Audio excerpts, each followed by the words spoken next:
just let it grow for a little bit. So I'll just cut it from there.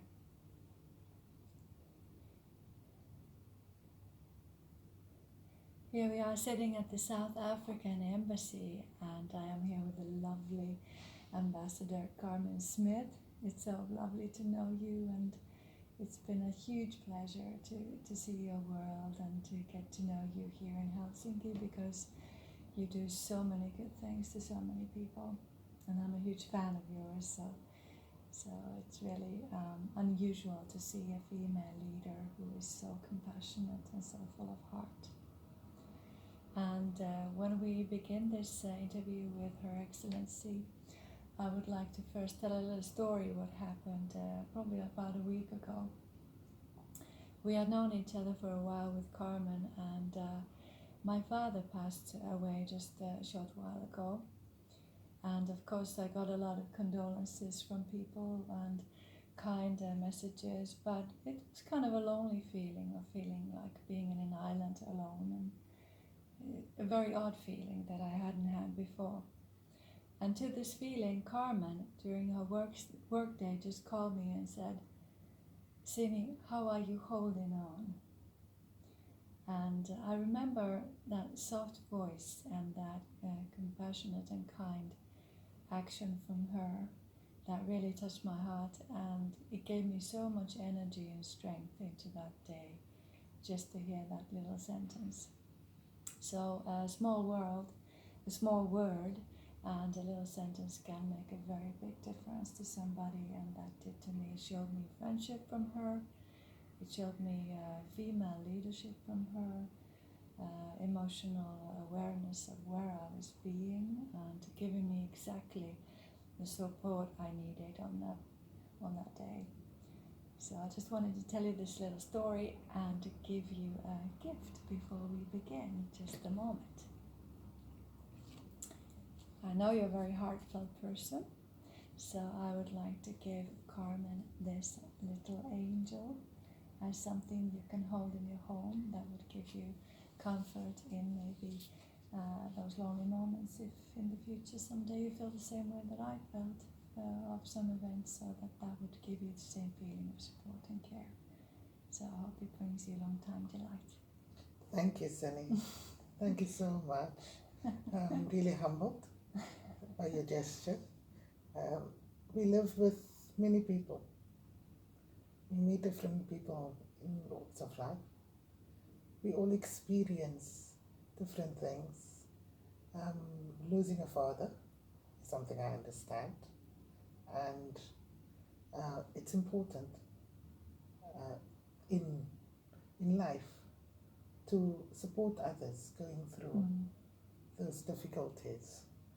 And you've become a good friend, and a good friend instantly, but also in terms of your work that you do, the emotional intelligence work, dealing with people that might not understand themselves and enhancing people's potential. I think your speech when I first met you really opened my eyes to a lot of things. We all think we understand emotional intelligence, but not many people do. And when you work with a range of people, you meet a range of people, you need to get to understand who they are before you can comment on a range of things. But so, thank you once again for doing this interview, and thank you for this beautiful gift. You're always so kind. And I thank you for the time that we've been sharing together. I feel the same way. We both, with Carmen, we know so many people, and we know them internationally. So your post as an ambassador is in Finland and Estonia, but you know many people across the world, and you have wonderful friends yourself, just amazing. We have so many laughs and good time, and we've had a lot of life experience. And after that path that each of us has had, we was able to value the care and kindness that we found in each other. So we're very different, but at the same time very much the same. And I hope our friendship is an example to people who see this video, to keep an open mind and not to let any cultural differences or expectations ever stop from making a lovely new friend anywhere in the world, and the more the merrier. So it's a source of peace and enhancement. I couldn't agree with you more. I think we should not prejudge before we actually come to a place, that we should let our own preconceived ideas, we should let that go and leave it at the door when we traveling through different areas, not just I would say not just in the globe, but within our own spheres, at home, in our countries, because people are different and everything is not homogeneous, which I came to learn in Finland. Like people would say that is the Finnish way, and that's the Helsinki Finnish way, or they would say. I'm laughing because I can just imagine those situations. Then you'd go and you travel and you find, no, but it's not the same maybe in Helsinki, Espoo. When you go to Kuopio, for example, in Eastern Finland, people are so different, and they are a different source compared to people in the city. And so you cannot understand any country by remaining in the city area. You need to travel more to the outlying areas, because then you actually get an holistic picture of what is going on in the country and how people actually are overall. There are things that are common to any culture.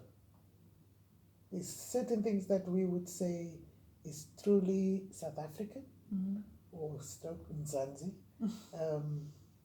But there's a lot of diversity within our society. So how you bridge the gaps within that diversity is very important. And how you deal with the diversity, because diversity is beautiful.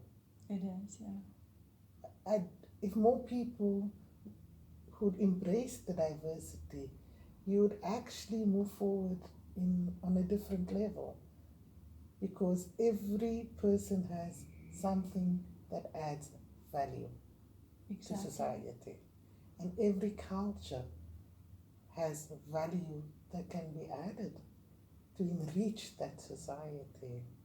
And I think that's important in life. And once you can find the true value in what people have to add, and not look at things stringently like this is our way, this is the way we do things. Exactly. You would actually start moving forward. That's so true. And create a broad understanding amongst each other. That's so true. And prejudice sometimes can be in a very neutral, positive form, that we're used to thinking of South Africa as being something, or Finland being something, or we just we think positively, but in a prejudiced way still. So that can be a highly limiting thing if we put any kind of label on something. And this is really, people get very often the idea that prejudice is only the negative, that it can also be a misunderstanding in the positive way. And this I've come across as an artist often, that people, they might tell me, because you're an artist you should start to look like one, which is to me kind of a funny reply or a comment. And I always put that freedom is when I am connected to my core and I know who I am, so I would be able to just live that through in a free way, so that I don't have to change my appearance, I don't have to do anything. I just do my art. So sometimes prejudice targets also to the different one that can be a positive individual. And in the artistic field, they keep telling me I am not self-destructive.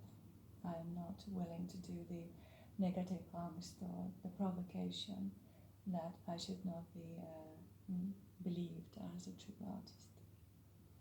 But that's a stereotype. It is. And the source of prejudice. I think that the world has created a certain type of person in the art environment.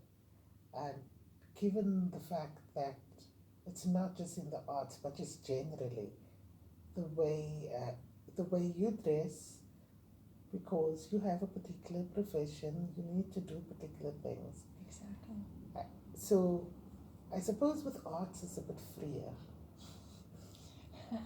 I suppose with arts it's a bit freer. However, in certain professions there are certain protocols that you have to uphold. It's global protocols, like But it doesn't have to change the person that you are inside. It doesn't have to change how things should be done. You should respect the rules of engagement. You should respect all the rules that are set there. But in everything you do, you can still have that value added part of the job because you are who you are. And I think for me, as an ambassador, it's important that I uphold my country high. It's an honor to do the work that I do. And it's an honor for me to serve my country because out of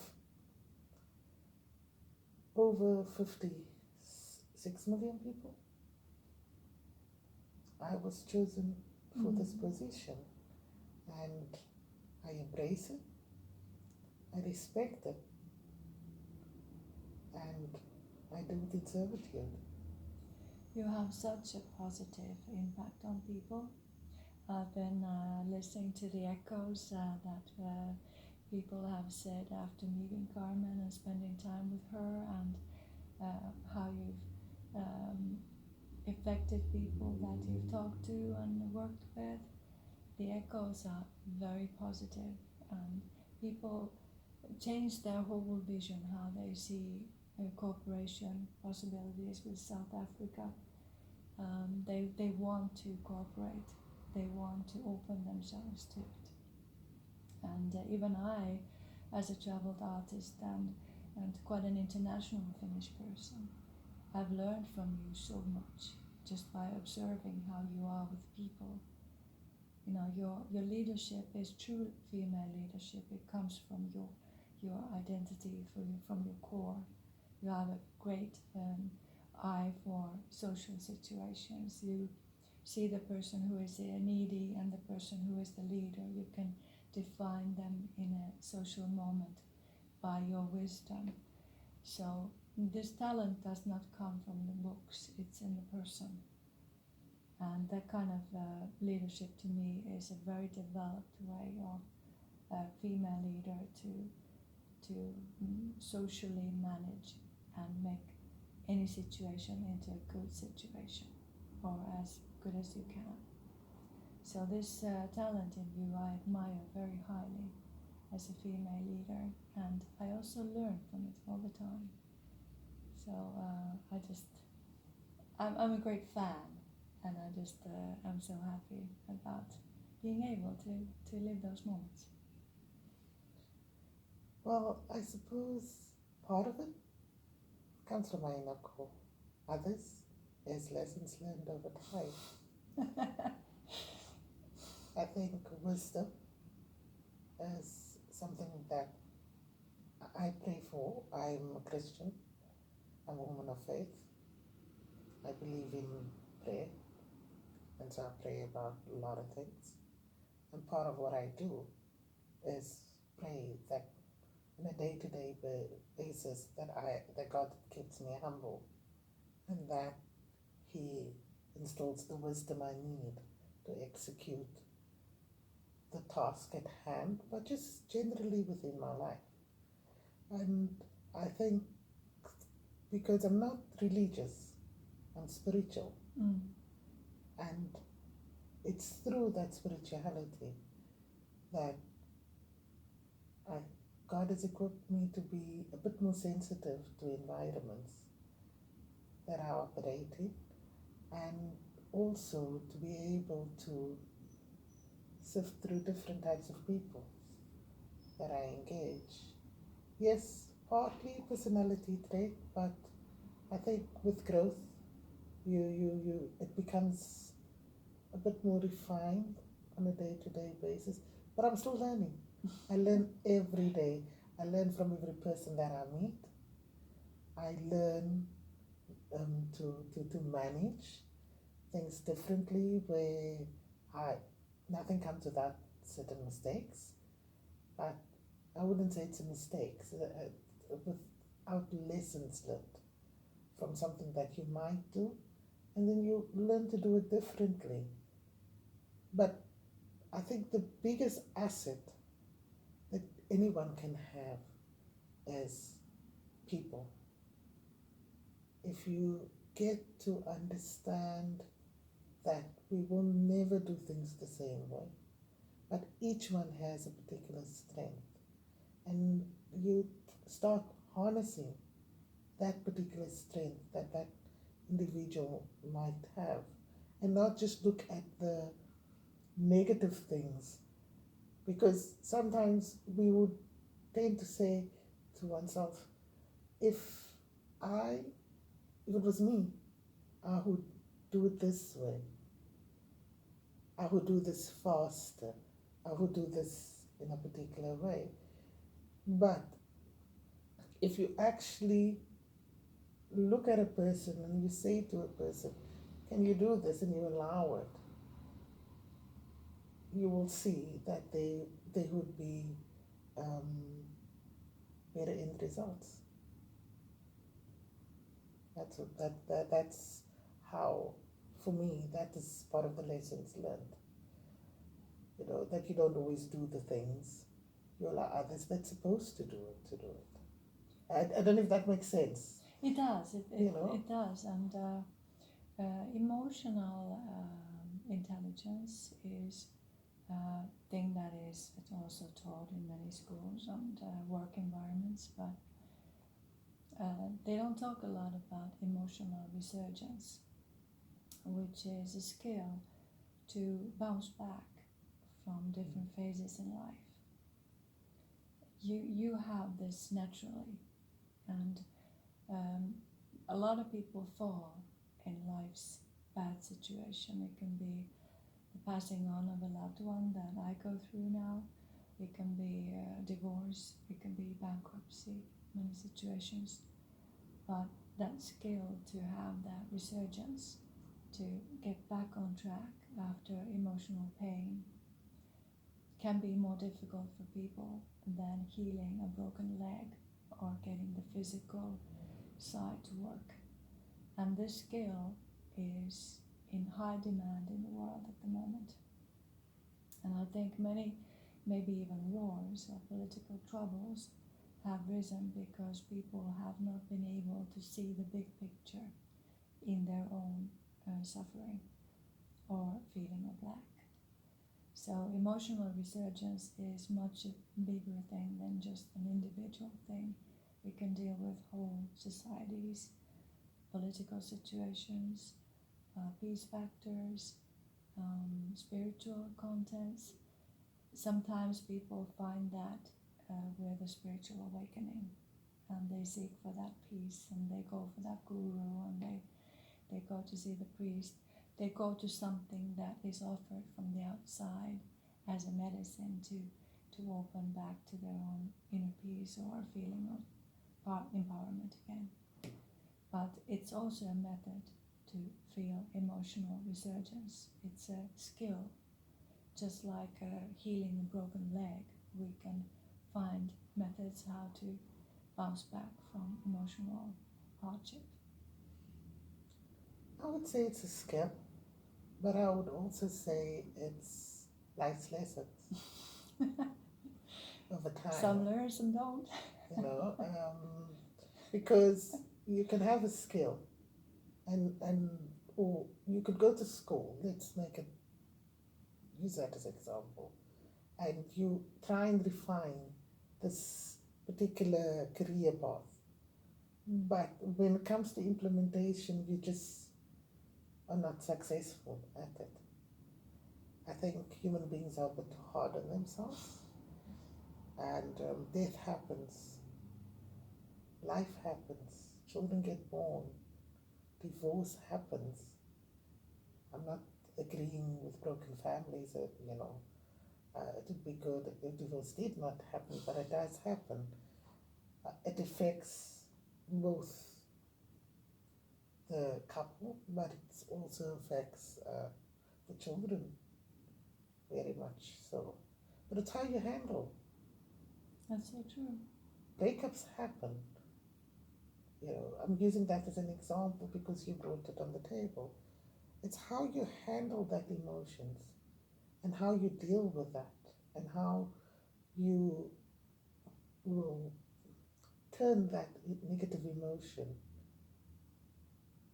If you're going to turn it into bitterness Or being a victim. or being a victim, yes, victimization happens, and some people need somebody just to pick them up. That's so true. And when society becomes too individualistic, there's no buffer to pick you up. And therefore, God bless my parents, we were 7. So, so at least in all the differences, the older you get, the more you pick each other up. And that was the thing that helped me.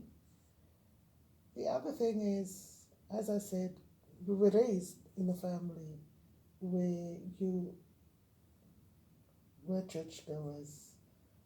We were raised in a Christian environment, but not necessarily, like as you get older, you are stringent because you go out into the world, because especially if you come out of a strict sort of Christian environment, because you want to see what's on the other side.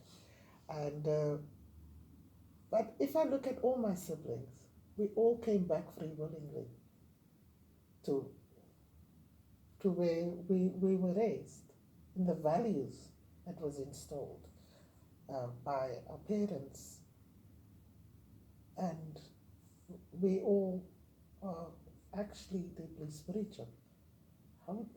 There's a difference between spirituality and religion, and I think that's what people don't get. It's a journey. Spiritual journey is a constant journey of change. That's so true. And if you're in a constant journey of change, you start to embrace things differently.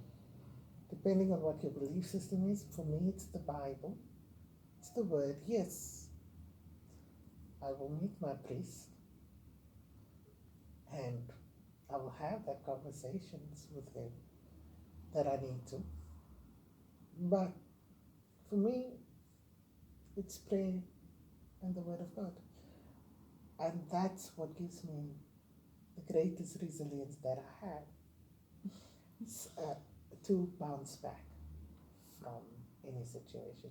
The other thing is, you can spiral and you can become bitter, you can become a victim, and you'll be caught up. You won't see light at the end of the tunnel. It's when you realize the situation is what it is. How am I going to change the situation into a positive? What are the lessons I have learned from this? How do I change that negative into positive lessons in life? And sometimes people, they don't let go of the people that are around them because we think things are more individual than they actually can be. It can be a collective situation. It can be kind of like if you have this and this around you, this follows. So sometimes going into a completely different environment and changing people that you work with, that you make art with, that you do changes with, will show different sides of you that you didn't even know that were there. And this happened to me. I started a huge metamorphosis in my own way to be about 10 years ago. Now I have the best friendships, the best work, the most enjoyable future paths. Every day is an inspiration. Even though I would have like a completely boring day, in quotes, I never feel bored because I'm so connected to who I am. But it took 10 years to build that. One step at a time, one new person at a time, and just keep communicating what you want to do and the goal where you're going, and not going into the norm of what they demanded, how it should be. But important was also not to provocate and to look for trouble just for being different or taking your own freedom. So to me, freedom is not provocation. It's not a price somebody else pays. It's me communicating of who I am and listening to the people who will also listen to that. Not everybody will. Of course, there's so much truth in what you're saying. Not everybody will listen, Exactly. but we all run our own race. Yes. And not you- everybody has to. And also. you know, the world has set particular standards for that race. Some of it which adds serious value, but others, it doesn't apply to everybody because of our different personality traits, and the list is endless. So you need to pace your life according to what is important for you to get stronger, to become more resilient, and to be able to lead your own life first in a particular way. And yes, the journey is a long journey. For me, it's not been a straightforward journey either. But I count my blessings every day that I'm able to sit here and influence things according to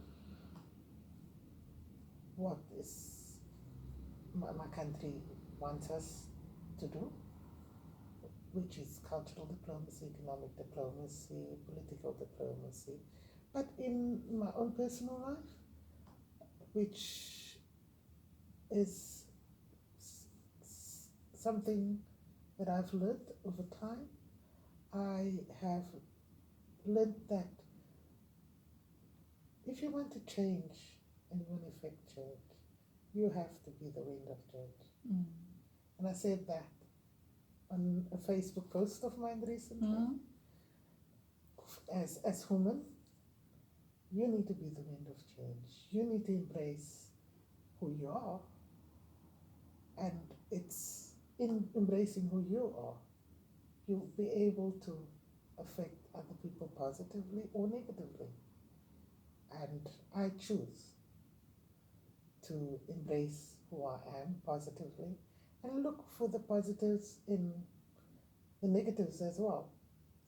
And I just value so much that some people might think when we talk about gratitude and peace, spirituality and family and stuff like that, that we would be soft all the time, and it doesn't go that way.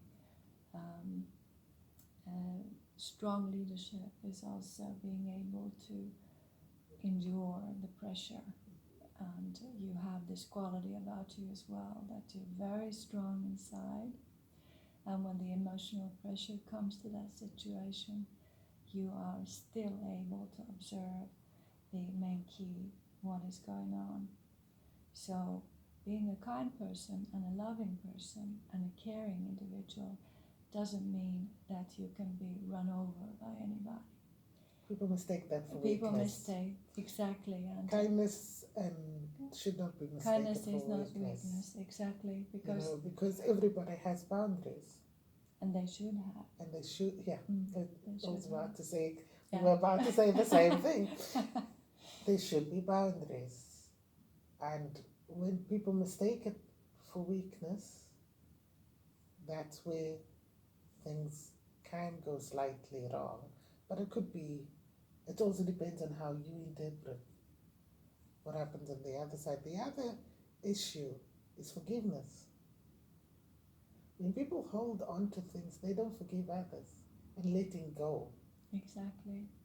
And being able to go forward, Yeah. not to get stuck. Because you get stuck on non-forgiveness. And life actually, it goes very fast. I'm already 50, my father was 78. When I think of time, that went really fast, and he's not here anymore. And even though his passing away is very near, it's only like 2 weeks away when this recording is done, I feel huge peace, but the sadness is aside as well. So our feelings of sadness or grief or even depression or anything low or a feeling that we don't want to be in can be aside feeling of joy, feeling of gratitude, feeling of empowerment, happiness. So I'm here, a grieving person, but I feel fully happy at the same time. So they're not excluding each other away. And I think this is a big part of emotional power and resurgence is that you can keep all those levels in you at the same time if you want to. There's lots of truth in that. And I would say that losing somebody is hard. Mm.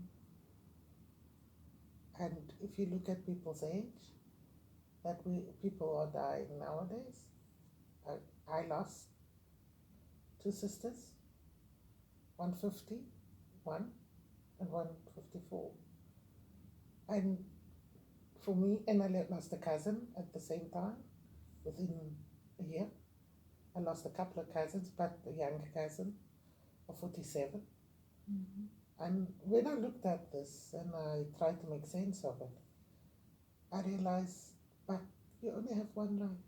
Mm. You only have one life to live. So if you're going to harbor things that you're going to harbor hurt, you're going to harbor and remember that that person did this to you, and you become, and grief is hard. Grief is a process that will take place over a long period of time, but it's how you manage your grief. And we were talking about being victims, because you can